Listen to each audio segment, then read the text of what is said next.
मित्रांनो, तुम्ही जर ड्रायव्हर असाल तर हा व्हिडिओ शेवटपर्यंत बघा. खूप महत्वाचा आहे आणि खूप कामाचा व्हिडिओ मित्रांनो. कारण की ड्रायव्हर सोबत होतोय मोठा स्कॅम नाशिकमध्ये मित्रांनो. आता हा नाशिकमध्येच नाही तर पूर्ण महाराष्ट्रामध्ये सुद्धा होत असेल, पण नाशिकमध्ये ना माझ्या मित्रांसोबत घडलेला हा स्कॅम आहे मित्रांनो. आता स्कॅम काय माहितीये का? स्कॅमर काय करतो माहितीये का? नाशिकचे सगळ्यात चांगले हॉटेल बुक करतो, बरोबर.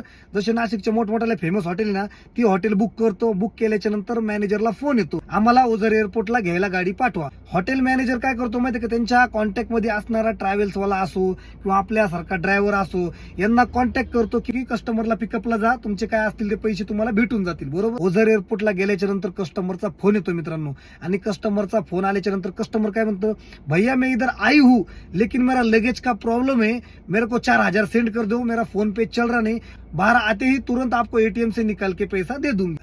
तर आपल्याला काय वाटतं, चायला एवढ्या मोठ्या हॉटेलवरून बुकिंग आलेली आहे, बाहेर आलं तर एटीएम काढून पैसे देणारच आपल्याला. कस्टमर प्रॉब्लेम मध्ये आहे, चला आपण सेंड करून देऊ. आणि कस्टमरला 4,000 सेंड केल्याच्या नंतर कस्टमर बरोबर परत 5 मिनिटांनी फोन करतं, बोलतो भैया और 4,000 भेजो, थोड़ा सा प्रॉब्लम चल रहा है, आपको बाहर आते ही तुरंत जितना होगा ना आपका 8,000 उतना पूरा एटीएम से निकाल के पैसा दे दूंगी मी, बरोबर.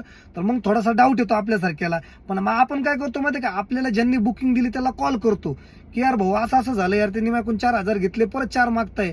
तर मग बुकिंग देणार काय म्हणतो, अरे तू कसं काय सेंड केले, मी तर तुला बोललो नाही, बरोबर.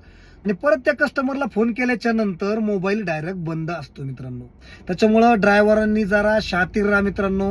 कस्टमर मोठमोठ्या हॉटेल टार्गेट करतं आणि हॉटेलवाल्यांची पण चुकी नाहीये, कारण की त्यांना काय माहिती काय स्कॅम आहे, बरोबर. त्यांच्या कॉन्टॅक्ट मध्ये असणाऱ्या ड्रायव्हरला ते पाठवून देतात. पण त्याच्यामुळे मित्रांनो, ह्या स्कॅम पासून वाचायचं असेल तर कोणालाही 1 रुपया सेंड करू नका. लक्षात ठेवा, जोपर्यंत कस्टमर आपल्या गाडीत बसत नाही, त्याला प्रॉब्लेम झाला तर मग दिले ती वेगळी बात आहे.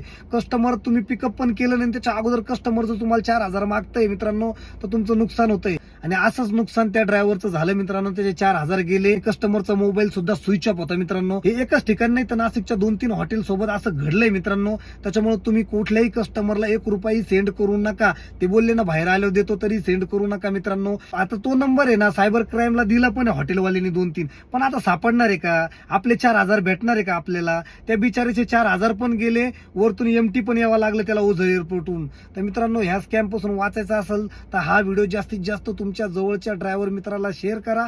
आणि व्हिडिओ आवडला तर लाईक करा, फॉलो करा. धन्यवाद.